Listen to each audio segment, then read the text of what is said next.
The lights of the banker's mansion glowed like a golden fortress against the night. Laughter spilled from the open terrace where crystal glasses clinked, and violins played lightly in the background. Everything about the evening was polished and expensive, too bright, too perfect. Guests in tailored suits and glittering jewelry moved through the hall like they owned the world. Among them walked a woman who clearly did not belong to that world, holding her daughter's hand as if afraid to let go. Her name was Anna. Her dress, carefully washed but worn, didn't shine like the sequined gowns around her. She smelled faintly of laundry soap, not the expensive perfume that floated through the air. Her little girl, Mila, wore the only decent dress she owned, hair tied with a fraying ribbon. They stood at the entrance for a long moment, unsure where to go, while people glanced at them with curiosity, then amusement, then indifference. The banker, Leon, spotted them right away and grinned with satisfaction. It had been his idea: invite the cleaning lady from his office to entertain the guests. Not because he believed she was talented, but because he thought it would be funny. A social experiment, he called it. A prank. We'll show them a surprise, he had told his friends earlier, laughing. A pianist from the slums. They had laughed too, expecting a spectacle of embarrassment. Anna walked slowly, shoulders tense, while Mila looked around with big, excited eyes. The girl tugged her mother's sleeve. Mama, look how big the chandelier is. Anna forced a smile, nodding. In truth, her stomach twisted with nerves. She kept wondering why the banker had invited her at all. He rarely spoke to her at work, only gave instructions in a cold tone. When he approached her 2 days ago, saying there would be a grand party and he wanted her to play piano, she thought he was joking. But he was serious, or at least looked serious. She had stopped playing years ago, after her husband died. Music was all she had left of happier days, but survival had taken priority. Cleaning offices at dawn, washing floors at midnight, her life left little room for art. Yet something warmed inside her when she touched the old piano in their tiny apartment, when Mila asked her to play lullabies. So she agreed, thinking maybe, just maybe, this was an opportunity. The main hall glittered with lights. People chatted about stocks, deals, vacations, golf. A live string quartet played softly in a corner. Trays of champagne floated through the room on gloved hands. Anna tried to stand somewhere unnoticed, but Leon was quick to bring attention. He tapped his glass with a silver spoon. The music softened, and dozens of eyes turned to him. Ladies and gentlemen, he announced loudly, smiling with the confidence of someone used to applause, tonight we have a special guest, a true diamond in the rough. His tone was theatrical, playful, too light. Anna felt her heart sink. This is Anna, he continued, resting a hand on her shoulder. She stiffened under the weight of that gesture. She works in our building. She cleans the offices. But, he paused for effect, she claims to play the piano. And tonight, she will perform for us. Soft laughter rippled through the room. Not loud, but sharp enough. Mila squeezed her mother's hand tighter. Anna wished she could sink into the floor. She whispered, we can still go home. But her daughter shook her head fiercely, hope sparkling in her eyes. You can do it, Mama, she whispered back. You always play so beautifully. Leon gestured toward the grand piano at the center of the hall. Black, polished, shining under the chandeliers. It looked like an altar. Anna walked it as if walking to judgment. Her steps were slow, heavy. The whispers grew behind her. Like an echo of doubt. This should be amusing. A maid at the piano. What a show. She sat on the velvet bench, cold keys waiting under her trembling fingers. She could feel her pulse in her throat. Mila stood beside her, tiny hand resting on her shoulder. Don't be scared, the girl murmured. That small voice steadied something inside her. The first notes she played were fragile, like raindrops. A couple of guests exchanged smirks, expecting a clumsy attempt. But Anna closed her eyes and reached deeper, letting memories guide her. The melody she chose was one she had written herself years ago, when her husband was alive and life was filled with dreams. The notes unfolded gently, then blossomed into something more, soft sorrow, hope, longing. Her fingers flowed, not with practiced perfection, but with raw feeling. The room gradually fell into silence. Someone near the bar lowered their glass. A woman paused in mid-sentence. The laughter faded like a candle blown out. Anna poured her life into the music. Cold winters when they had no heating, long nights scrubbing floors to pay rent, moments when she almost gave up. She played the love she once had and the pain of losing it. She played her daughter's laughter, their shared hunger, their small joys. Every note carried truth. Her hands were no longer trembling. She was no longer afraid. She didn't see the wealthy faces anymore, only the shape of her memories swirling behind closed eyes. Whispers changed. She's actually good. No, she's incredible. How did we not know about her? The music swelled, capturing the entire hall like a wave. Even Leon shifted uncomfortably, realizing his joke was turning into something else, something he couldn't control. He tried to smile, but it looked strained. At the final delicate chord, silence lingered like breath held too long. Then applause broke out. Not polite, but alive, thunderous. People stood. Someone shouted, "Bravo!" A few wiped tears discreetly. Mila threw her arms around her mother's neck, proud beyond words. Anna felt tears prick her eyes, not from sadness, but from a relief so deep it hurt. After the applause softened, a tall man in a navy suit stepped forward. His face was familiar. Anna had seen him on posters in the city, an acclaimed concert pianist named Raymond Cole. He extended his hand with genuine respect. "That was extraordinary," he said. "Where have you been hiding such talent?" Anna could barely speak. "Life," she whispered. He smiled gently. "Life brings us where we are meant to be, eventually. I would be honored if you performed at my charity concert next month.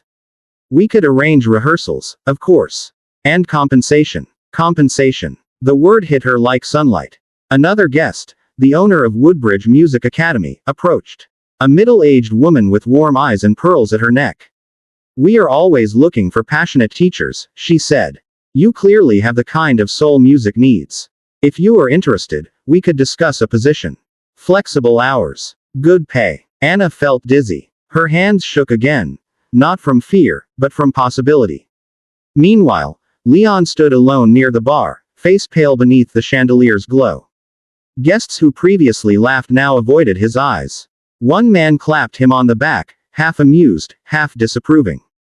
"You meant it as a joke, didn't you?" he said. Leon forced a smile. "Well, surprises come in many forms." But inside, discomfort twisted. Mila tugged her mother's sleeve. "Mama, did we do good?" Anna cupped her daughter's cheek, voice thick with emotion. "Yes, my love, better than good." Leon approached finally, clearing his throat. "Anna," he began, quieter than before. He looked different. Less towering, less sure. "I may have misjudged things tonight.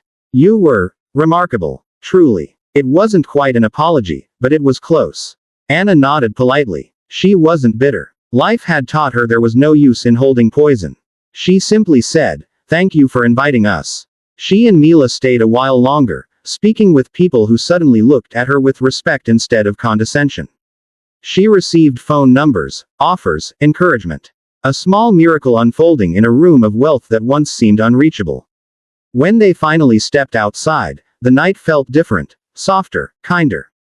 Snow had begun to fall, catching light from the mansion's windows like silver sparks. They walked hand in hand to the bus stop. The cold air stung their cheeks, but their hearts were warm. Mila skipped beside her mother, happiness practically glowing from her. "Will you play in a big concert now?" she asked, eyes shining. Anna smiled with a new kind of strength. "Yes," she said, "I think I will." She thought of her husband then, imagined him smiling somewhere beyond the stars. She imagined the future. Students learning under her guidance, piano keys under warm light instead of darkness, applause instead of silence. She imagined a life where music wasn't a memory but a path forward. The bus came, old and rattling, a stark contrast to the luxurious cars that filled Leon's driveway. Yet as they boarded, Anna felt taller than she ever had. Wealth didn't matter. What mattered was that tonight she had found her voice again, and people had heard it. Mila leaned against her arm, half asleep but smiling. Anna looked out the frosted window at the glowing mansion shrinking behind them. A place that once symbolized distance now symbolized a beginning. The city lights blurred by, soft as the final notes of her song. And so they rode toward a future neither of them had dreamed of when they stepped into that world of crystal and gold. The night that began as a joke for others became the night that changed their lives. Music, born from hardship, rose above every whisper and every doubt. It didn't matter that she came from poverty. Her talent, her heart, those were priceless. And for the first time in years, Anna believed in tomorrow.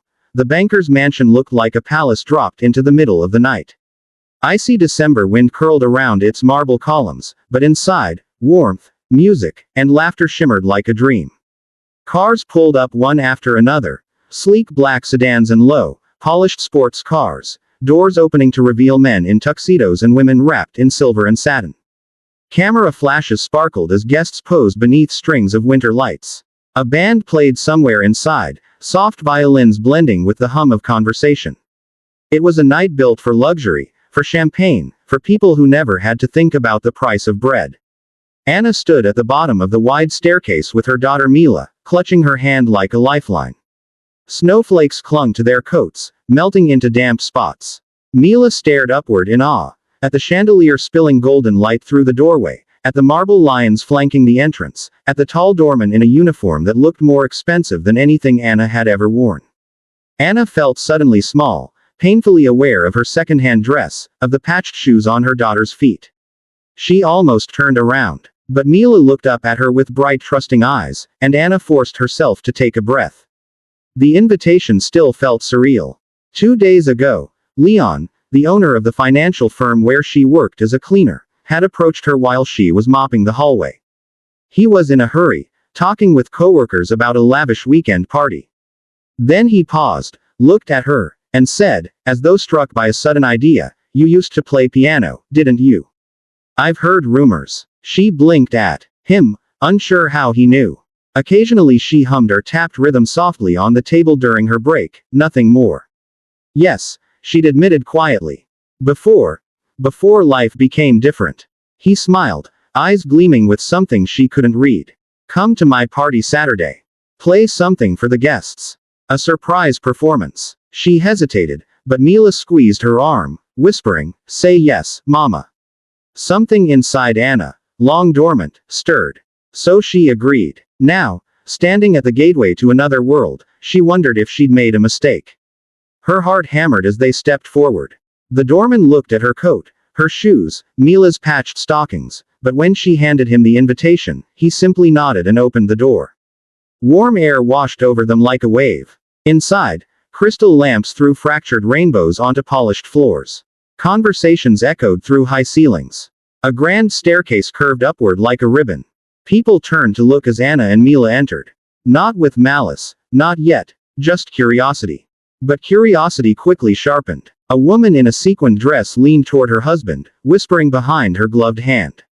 A group of young bankers paused mid-laugh, their eyes dragging over Anna's thrift store dress, the too-old coat on her daughter. One of them smirked, as though he'd spotted something amusing. Anna's cheeks burned. She wanted to disappear. Leon, the host, spotted them quickly. He approached with arms wide, radiating confidence. He kissed Mila on the head, patted Anna's shoulder as though she were a prop in his show. "Our special guest has arrived," he declared loudly, loud enough that nearby guests turned. Anna felt like a spotlight had been thrown onto her. "You look lovely," Leon said, though his eyes flicked across her outfit and she saw the flicker of condescension. Then, leaning closer, he murmured, "Relax. Think of it as entertainment. Everyone will enjoy it." Entertainment. The word lodged in her chest like a splinter. He guided her deeper into the hall. Waiters drifted by with silver trays, glasses of champagne sparkling like gold in tall flutes. The smell of roasted duck and cinnamon apples hung in the air. Somewhere, a string quartet played a gentle waltz. Mila's eyes grew wider with every step. "Mama," she breathed, "it looks like a castle." "Yes, love," Anna whispered, though her voice shook. "But remember, castles are just buildings. They're not better than us." She said it more to convince herself. They found a corner near the piano, a magnificent glossy black grand, standing in the center of the room like a jewel. It intimidated her. She hadn't touched such an instrument in years. Her fingers twitched, yearning and frightened at once. Mila squeezed her hand. "When you play," she whispered, "our small piano at home will feel proud." Anna laughed under her breath, teary. You think pianos have feelings? Yes, Mila said seriously, nodding. Your music makes ours happy. So this one will be happy too. Children believed things adults forgot. Anna kissed her daughter's forehead. For nearly an hour they stood quietly among the crowd. People moved like flowing ribbons, polished, confident, laughing with teeth too white to be real. Nobody spoke to Anna. A few threw curious glances, most overlooked her completely. But she watched them, watched how they danced effortlessly between conversations about stocks, art auctions, holiday homes abroad. She felt like she was watching a movie, one she had never been meant to enter. Leon eventually tapped his glass sharply, calling for attention. The quartet faded into silence. Guests turned as he stepped forward, spotlight catching his perfect smile. He loved being the center of the universe. Ladies and gentlemen, he began, dramatic as a stage actor, thank you for coming tonight. We have fine wine, fine company, and a fine surprise performance. Guests clapped lightly, polite curiosity rising. Tonight we will witness the hidden talent of someone very unexpected. His pause was too theatrical. Anna felt exposed already. Please welcome Anna, our office cleaner, who claims she can play the piano. A ripple of laughter. Not cruel, but dismissive. A joke to warm up the night. Anna's face flushed hot. Mila's hand tightened painfully around her fingers. Leon gestured toward the piano with a flourish, expecting amusement. Anna swallowed hard. She could leave. She could shake her head, take Mila, walk out the door, pretend she'd never come. But then she looked at her daughter. Bright trusting eyes, overflowing belief, and everything inside her steadied. She stepped toward the piano. The walk felt endless. Every heel click echoed. Whispered comments buzzed like insects. Is this a prank? She cleans floors and plays piano. This will be awkward. She sat on the bench. The keyboard gleamed, immaculate, terrifying. Anna placed her hands on the keys. They felt cold and familiar, like an old friend who had been waiting. But her fingers trembled. She remembered the years of silence, nights she worked instead of sleeping, days she couldn't afford to think of music. She heard Mila's voice beside her. Mama. Just one word. Encouragement, love, faith. Anna exhaled, and began to play. The first notes were brittle. Her fingers stumbled slightly. A man snickered softly. Her chest tightened. Then she closed her eyes. She pictured her husband, smiling shyly the first time he heard her play. She pictured their old piano at home, scratched, missing one ivory top, but warm with memory. She pictured playing in candlelight when electricity was cut off again, Mila asleep on her lap. All the things she'd locked away to survive began to flood through her.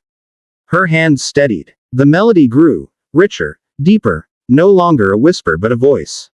Not flawless, but alive, aching with emotion. Each note held a memory. The joy of early marriage. The grief of losing him to illness they couldn't afford to fight. The loneliness of raising a child alone. The exhaustion of scrubbing floors at dawn, of eating bread and tea for dinner. The way she still played at night, softly, because music was the only thing that didn't abandon her. The room changed. Conversations died mid-sentence. Smirks softened, then disappeared. People turned fully, drawn by something pure, something raw. A woman pressed a hand to her chest. A waiter froze in place, tray suspended. Leon, who expected laughter, found himself unable to look away, expression tightening as realization dawned. This was no joke. The music rose like wings. Anna's fingers flew, not with technical perfection, but with a soul that made perfection irrelevant. She played as if giving her entire past permission to breathe. The hall that once felt cold now echoed with warmth and sorrow and hope. Mila watched with proud tears filling her eyes. She had always known her mother was magic. When the last note faded into silence, not a breath stirred. It was as if the room were holding its heartbeat. Then, suddenly, applause erupted. Loud, uncontrollable, electric. People stood. Some cheered. Others wiped tears secretly. Anna sat frozen, overwhelmed. She hadn't expected applause. She had expected to be laughed out. Mila flung her arms around her mother's neck. You were amazing, she cried, voice cracking with joy. Anna held her tightly, shaking with relief. A tall man pushed through the crowd, the famous pianist Raymond Cole. Anna recognized him instantly. She had seen him on posters outside theaters she could never afford to enter. He extended a hand, eyes warm, sincere. "Miss Anna, is it? That was extraordinary. I haven't heard playing with so much heart in years." Anna blinked rapidly, unsure if she was dreaming. "You have training?" he asked gently. "I studied as a girl," she murmured.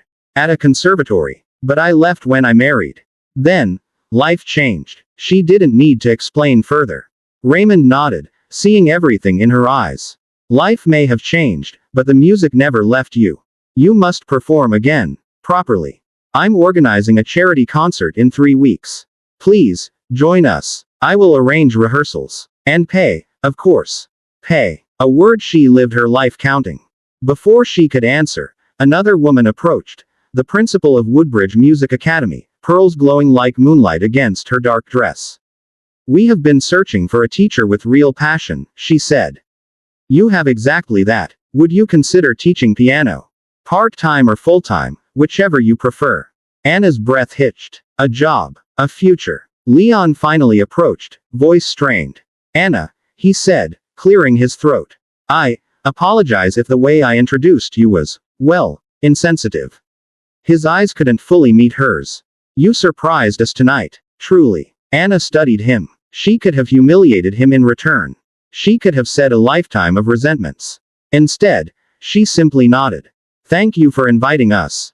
Without tonight, none of this would happen." Her grace humbled him more than anger would have. Someone offered her champagne. Someone else wanted to talk about opportunities, concerts, sponsorships. People she feared only an hour ago now looked at her with admiration. Mila ran around excitedly, telling everyone, "My mama is the best pianist in the world."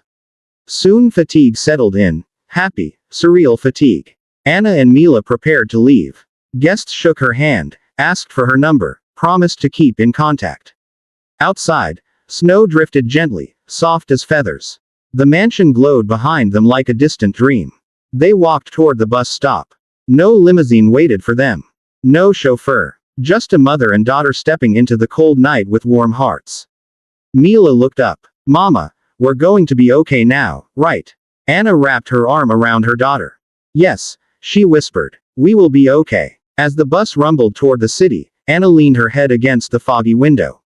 Her reflection stared back. Tired, but alive. Hope flickered in her eyes like a flame finally fed after years of starving. She imagined rehearsing in bright rooms instead of dim kitchens. She imagined guiding little hands across piano keys, hearing them play their first imperfect melodies. She imagined standing backstage at a concert hall, lights dimming, audience waiting. She imagined Mila in the front row, cheering with all her might. She imagined a future where she wasn't invisible. Outside, streetlights passed like stars. Snow streaked sideways, but inside the bus was warm. Mila curled into her side, drifting toward sleep. Anna stroked her hair gently, thinking of her late husband. She imagined him smiling, whispering, "I always knew you could." Her throat tightened. "I wish you were here to see this," she thought. But maybe he was. She looked at her hands. Red from cleaning chemicals, lines etched by work, but they had just created something beautiful. Something no one could take away. She smiled faintly, a tear slipping down her cheek. Not from sorrow, from rebirth. The mansion became a distant speck of light behind them, but the impact of that night rode with them, warm as a heartbeat. A joke meant to belittle turned into a doorway. A forgotten talent became a future. A woman the world overlooked stepped onto a path she was always meant to walk. Life had bruised her, but music had carried her. And now, for the first time in a very long time, tomorrow didn't look frightening. It looked bright. And Anna was finally ready to meet it. The night had the kind of cold that bit through gloves and whispered loneliness across empty streets, but the mansion at the top of the hill burned with light and life. Its windows shone like molten gold against the dark sky, and music spilled from within. Laughter, clinking glasses, the soft murmur of a string quartet. Limousines eased along the driveway, tires smoothing the fresh snow, and every door that opened released another elegant figure dressed in silk, jewels glinting like frost. It was a night for the powerful, the wealthy, the world shapers who toasted to successes others could never afford to dream of.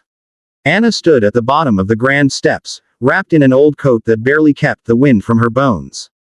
Her daughter Mila clung to her side, cheeks red from cold, boots wet at the toes. They looked like they had wandered into the wrong world, two shadows at the gates of brightness. For a moment Anna hesitated, heart pounding. The invitation in her pocket felt unreal, like something borrowed, something that didn't belong to fingers that scrubbed office floors by dawn. She looked down at Mila, eyes wide, trembling with both excitement and uncertainty. "We don't have to go inside," Anna whispered, voice carried away by the wind. "We can go home, have tea, play a lullaby like always." Mila looked up, her small hand squeezing Anna's. "Mama, you always tell me not to be afraid to try. You can play. You're the best in the world." Her faith was afire, small but stubborn. It warmed Anna more than the coat ever could. Anna nodded, swallowing. "All right, let's try." Inside the mansion, warmth hit them like a wave. Chandeliers dripped light like melted stars, illuminating marble floors polished so perfectly Anna could see her own reflection. A woman in a plain second-hand dress, hair pinned neatly though the ends were still split, shoes too worn to shine. Mila's ribbon was frayed, her dress old but carefully ironed. They both looked painfully simple in a sea of pearl and velvet.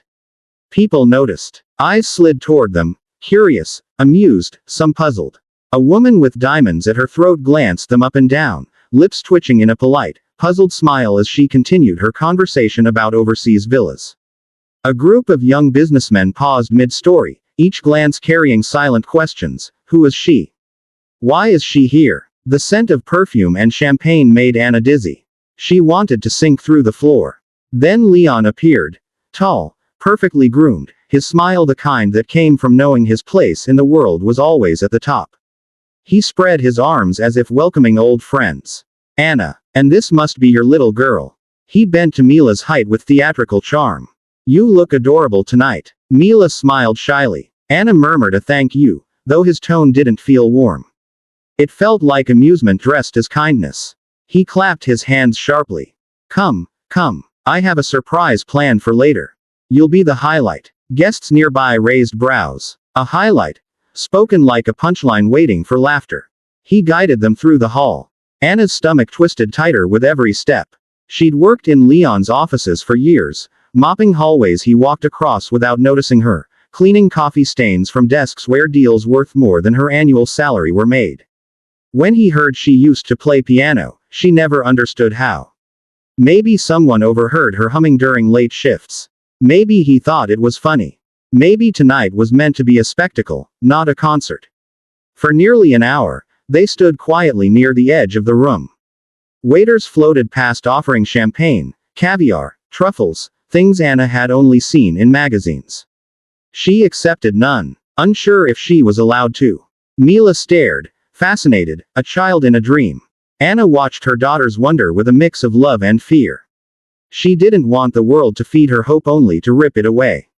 Across the room, people mingled effortlessly. A man bragged about a yacht on the Riviera. Another discussed stock market wins like weekend games. A woman complained that her personal chef overcooked lobster, as if the word hunger had never existed. In their conversations was a casual luxury that made Anna feel like air, present but invisible. Yet Mila tugged her sleeve now and then, whispering, "Look how pretty everything is," and every whisper kept Anna from walking out.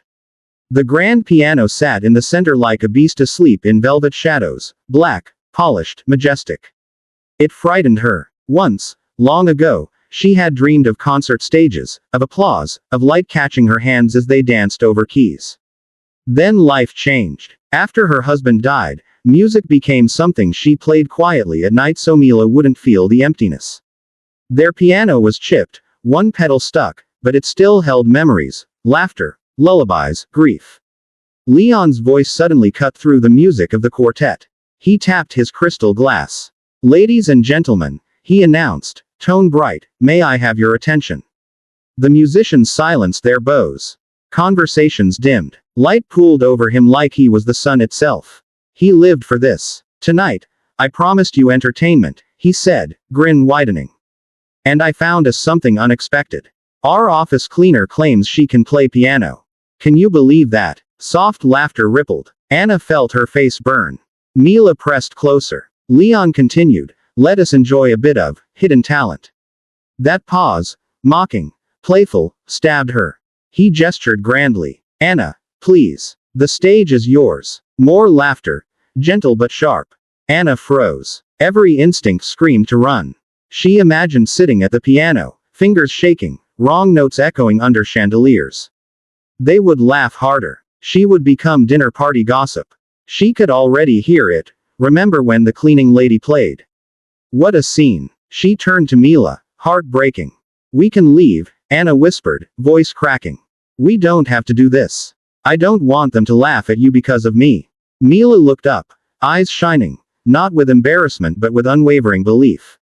They won't laugh when you start. You play like magic. Then she took Anna's hand and gently led her forward. So Anna walked. Each step felt like stepping into fire. The room watched. Curiosity sharpened like knives. She sat on the bench. Her hands hovered over keys, pale under crystal light. The noise faded. For a moment, there was only her breath, her heartbeat, the cold keys beneath trembling fingers. She pressed the first note, a single drop of sound in a sea of silence. It was fragile, uncertain.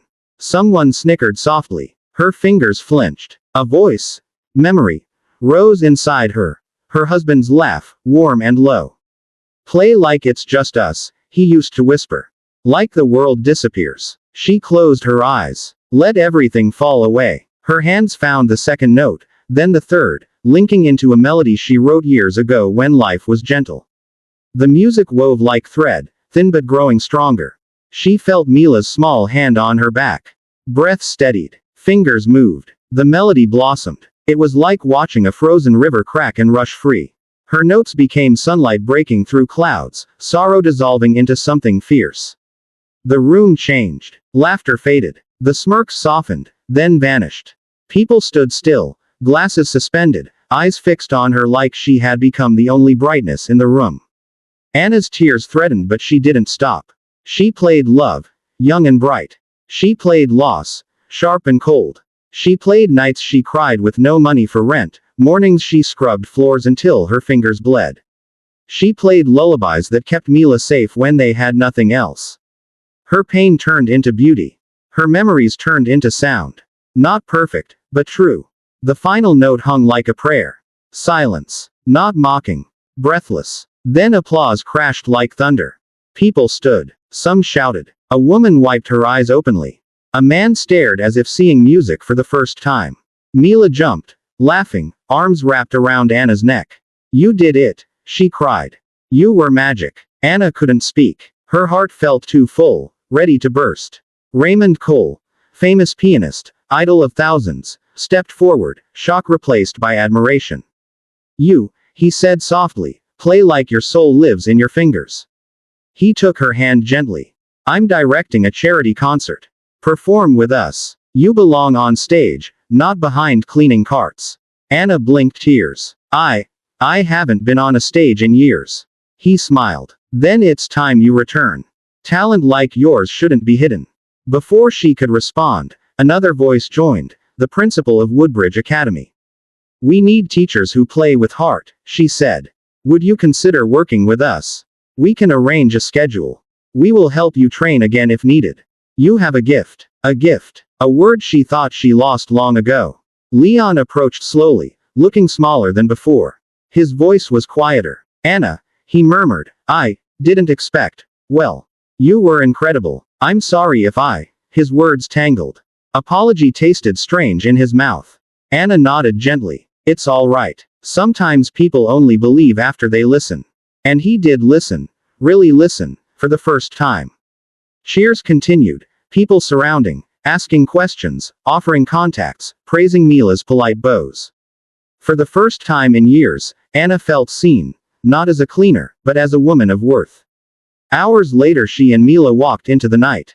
Snow fell softer now, as though the world itself had warmed. They waited at the bus stop, mother holding daughter close. In the cold emptiness after luxury, there was still comfort, the comfort of hope. Mila leaned her head against Anna's arm. Will you really play on stage? She whispered. Yes, my love, Anna said, voice steady with new belief. I will. And will you teach music? If they'll have me, she breathed. If life allows it. Mila smiled. Life will. I know. Children always know before adults dare to. The bus arrived with rumbling warmth. They boarded, finding seats under flickering lights. The city blurred past, streets where she once walked feeling invisible. Now she saw them with new eyes. Her reflection in the window wasn't small anymore. She was tired, worn, but alive in a way she hadn't been in years. Like a seed finally breaking through soil. She imagined entering a rehearsal studio for the first time in decades. Touching a piano not to clean it, but to make it sing. Teaching children who, like her, needed music more than wealth. Standing under concert lights while applause rose like wings. She knew life would still be hard. Rent didn't vanish. Bills didn't disappear. But she had more than she came with. Opportunity, courage, recognition. A night that began as a joke turned into a doorway. Mila fell asleep against her, breath soft. Anna kissed her hair. "You gave me courage," she whispered. "You saved me." Outside, snow continued to fall. Quiet, gentle, like blessings. The mansion was far behind them now, just a story in the distance. But its doors had opened a future. Music, once a memory, was a path again. Anna closed her eyes, letting the rhythm of the bus carry her forward. She didn't know exactly what tomorrow would bring. But for the first time, she felt something. Warm bloom inside her, certainty. She was not just a cleaner. Not just a struggling single mother. She was a pianist. A musician. A woman who rose from silence. And she would never let herself be unseen again. The mansion glowed like a jewel in the winter night, every window blazing with warm golden light, music floating out into the crisp air. Dozens of luxury cars lined the driveway, each one polished like a mirror. Guests stepped out in velvet coats and sparkling gowns, heels tapping against the marble path as servants guided them inside. Laughter spilled from the entrance hall where champagne flowed endlessly, crystal glasses clinked, and expensive colognes mingled with the scent of fresh lilies arranged in tall vases. Inside, the ballroom looked like something out of a dream. A chandelier the size of a small car hung overhead, shimmering with thousands of tiny diamonds that rained light across the floor. A grand piano stood near the glass wall that opened to the moonlit garden. Guests in designer suits hovered around tables decorated with silver cutlery and dishes of caviar, oysters, and sweets that looked almost too beautiful to eat. And in the center of all this wealth, smiling with practiced charm and arrogance, was Leonard Verne, the banker, the host of tonight's spectacle. His smile was wide, eyes sharp with mischief, as if he carried a secret only he enjoyed. He was tall, broad-shouldered, hair slicked back, dressed in an immaculate black suit that cost more than some people earned in a year. He thrived on attention. He always had. He waved to his guests, each greeting met with admiration, or fear disguised as respect. Everyone laughed at his jokes, even when they were not funny. Everyone raised their glasses when he spoke as if his words were champagne themselves. And everyone knew that tonight, like every year, he had prepared some kind of show. A surprise, a spectacle, something he believed would make him the star beyond question. He had been bragging about it all week. Just wait, he told his colleagues at the office. This year's prank will be unforgettable. And so, earlier that afternoon, he approached Maria, the quiet cleaning lady who worked nights at the bank. She was in her mid-30s, slim from work rather than fitness, with tired eyes that still held softness despite everything life had thrown at her. She swept hallways while others discussed investments. She emptied trash cans filled with crumpled stock reports. She was invisible in a world that never looked down far enough to see her. Leonard did look, but not with compassion. "Maria," he called, walking toward her with the confidence of a king. She straightened instantly, clutching the broom nervously. Her little daughter, Alice, about 7 years old, sat quietly on a plastic chair in the corner, coloring on scrap paper. She often waited while her mother worked late because there was no one else to watch her. "Yes, sir," Maria asked, wiping her hands on her worn apron.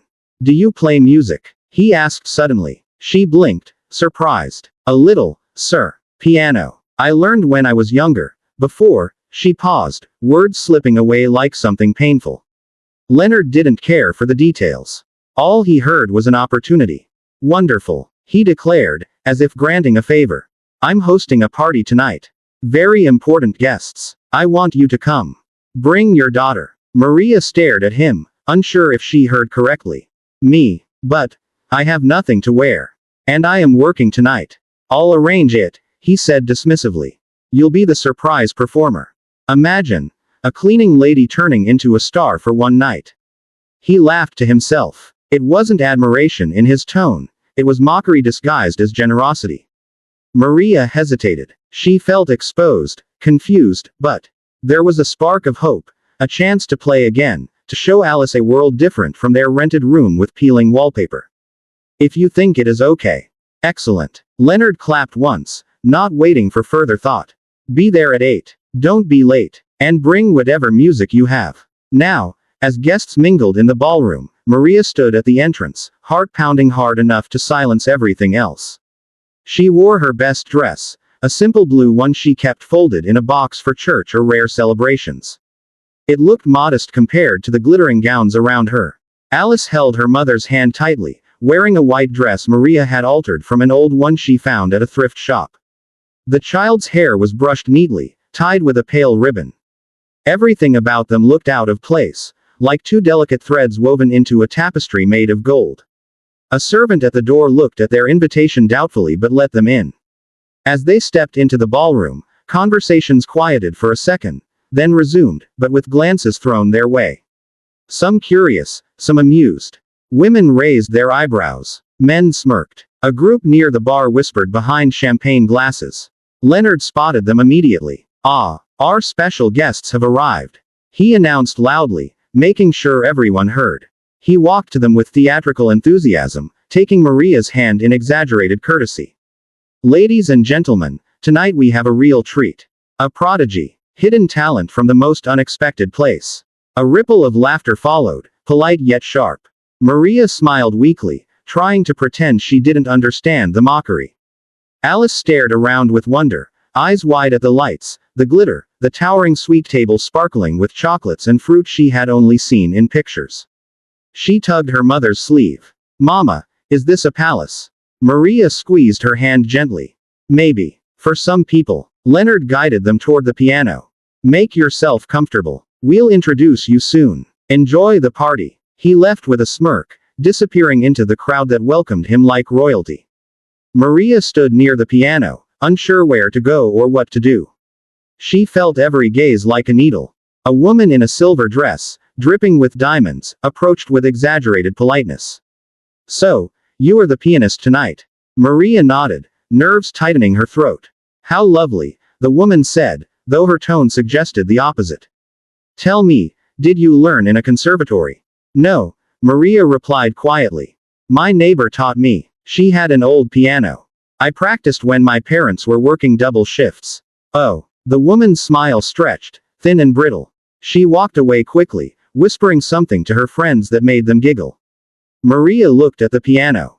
Her old folder of sheet music felt heavy in her hands. Pages yellowed, edges worn, some notes smudged, memories of a life she thought she left behind. She wondered if she had made a mistake coming here. A waiter passed with a tray of pastries. Alice's eyes followed them longingly.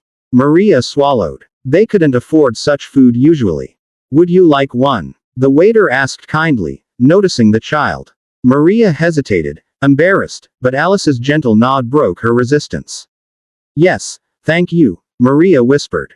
Alice took a small chocolate tart and smiled up at her mother. That smile alone made the night worth stepping into. Time passed. More laughter, more drinks, the hum of expensive conversations filled the air. Maria's anxiety grew with every tick of the clock. Guests glanced her way, waiting for the promised entertainment, or humiliation. Leonard, slightly drunk now, tapped a spoon against his glass. Attention, everyone. His voice boomed. It's time for our special surprise. All heads turned. Maria felt her heart climb into her throat. As you know, Leonard continued, I enjoy finding rare gems in unexpected places. Tonight, we have perhaps the rarest, our very own cleaning lady. He spread his arms dramatically, inviting laughter. It came, scattered but noticeable. Maria flushed. Alice squeezed her hand tighter, confusion clouding her bright eyes. She insists she plays the piano, Leonard added loudly, as if presenting an act in a circus. Let's see if talent can bloom anywhere, even in the janitor's closet. More laughter. Some shook their heads, entertained already. Maria felt humiliation burn under her skin. But she also saw Alice looking up at her with hope, trust, pride, unshakable, pure.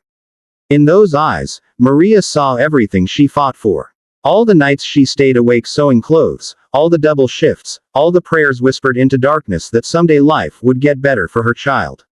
She couldn't run. She stepped toward the piano slowly, like walking into deep water. She sat, smoothing her dress, though her hands trembled. She placed the folder on the stand, open to the piece she knew by heart, her mother's favorite. Alice stood beside her, fingertips resting on the polished wood.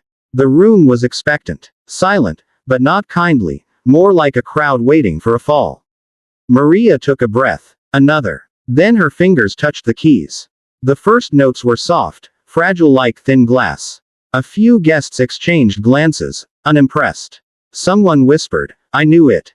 Leonard smirked behind his champagne. But then Maria's touch changed. The melody deepened, blossomed like dawn breaking over darkness. Her hands found confidence, guided by memory, by years of longing for this moment. The music filled the ballroom, gentle at first, then rising with power, emotion, soul. A story poured out through the keys, of struggle, of cold nights, of a little girl asleep in her lap while she practiced quietly so as not to wake her. Every chord carried everything she had lived.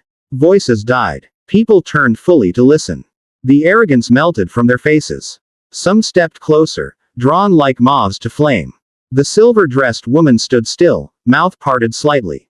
Leonard's smirk faded, confusion replacing it. Maria closed her eyes, lost in the world only she and the piano existed. She wasn't in a mansion anymore. She was in that cramped apartment where music was all she had. She was 16 again, playing while her mother hummed in the kitchen. She was 20, crying silently after losing her father, fingers trembling but unable to stop playing. And now she was here, playing for her daughter, for a future that suddenly didn't look impossible.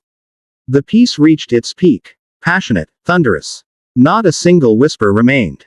Not a single laugh. Only music. Alice looked around proudly, chest lifted, as if she knew her mother was weaving magic. The final note hung in the air like a held breath. Silence. Then applause erupted like a wave crashing the shore. Loud, genuine, overwhelming. People stood. Some had tears in their eyes. Phones were raised, recording, capturing the moment. Guests looked at Maria not as a cleaner now, but as an artist. A woman who had risen from mockery to mastery. Maria sat frozen, hardly believing what she heard. Alice threw her arms around her mother's waist, beaming. "You were amazing, Mama," she whispered. Maria kissed her hair, unable to speak through the lump in her throat. A man in a navy suit stepped forward, tall, elegant, with silver hair. His voice carried authority when he spoke. "Madam," that was breathtaking. "I am Gabriel Hartman, conductor of the City Philharmonic. We are searching for a pianist for our winter charity concert. Would you consider performing?" Maria's heart stumbled. She looked at him, uncertain. I am not a professional." "You are," he said simply, "whether you have a diploma or not." Another woman approached. Kind eyes, soft smile. "I run a music academy. We offer scholarships for talented children. Your daughter, would you like her to study with us? Free of charge." Alice gasped quietly, hand flying to her mouth. Maria felt tears sting her eyes. Yes, of course," she breathed, voice shaking with joy she couldn't contain. More people approached with praise, admiration, genuine offers. Maria felt dizzy. It was too much, but beautifully too much. Leonard finally pushed through the crowd. His face was stiff, forced into a smile that didn't reach his eyes. "Well," he said, tone falsely light, "that was unexpectedly charming." Maria looked at him. For the first time, she didn't look down. She stood tall, dignity glowing around her like light. "Thank you for inviting me," she said softly, but there was a quiet strength in her voice that hadn't been there before. Leonard opened his mouth to say something clever, but nothing came. He suddenly realized the room was not looking at him anymore. The admiration that had fed his ego all night now flowed toward someone else, someone he underestimated. Maria. The humiliation he intended had turned into his own. Later in the evening, After the guests had returned to celebratory chatter, Maria and Alice stepped out into the garden to breathe. Snowflakes drifted softly, catching on Alice's hair like tiny stars. The city lights glittered in the distance. "Mama," Alice said, voice filled with wonder, "we're going to have a piano. And I'm going to learn. And you will play on a big stage." Maria knelt, holding her daughter's hands. Her eyes shone, reflecting both moonlight and hope. "Yes, my love, maybe this is the beginning." Alice leaned her head on her mother's shoulder. "I always knew you were special." Those words meant more than any applause inside. When the night ended, they walked home hand in hand through the cold air. The streets were quiet, nothing like the glittering world they had left. Yet everything felt different. The city lights were the same, but in Maria's heart, new ones had just been lit. Bright, warm, unextinguishable. She still had to wake up early tomorrow. Bills still needed paying. Life would not magically fix itself overnight. But something had changed. A door opened. A chance given. Not charity, but recognition. Respect earned through music she carried like a flame through darkness. And in a small rented apartment, with peeling wallpaper and a window that whistled when wind blew, Maria placed her worn folder on the table with reverence. She looked at Alice, asleep with a smile on her lips, dreaming of pianos and stages and possibilities. Maria sat at the edge of the bed for a long time, listening to the faint city sounds, clutching her hands, still tingling from the piano keys. For the first time in many years, she allowed herself to dream without fear. Because tonight, in a room full of wealth and judgment, she had shown them, all of them, that greatness does not belong only to the rich. Talent does not ask for permission. Art does not care about social class. A banker invited her as a joke. But she left as a musician. And life, for both her and her daughter, would never be the same again.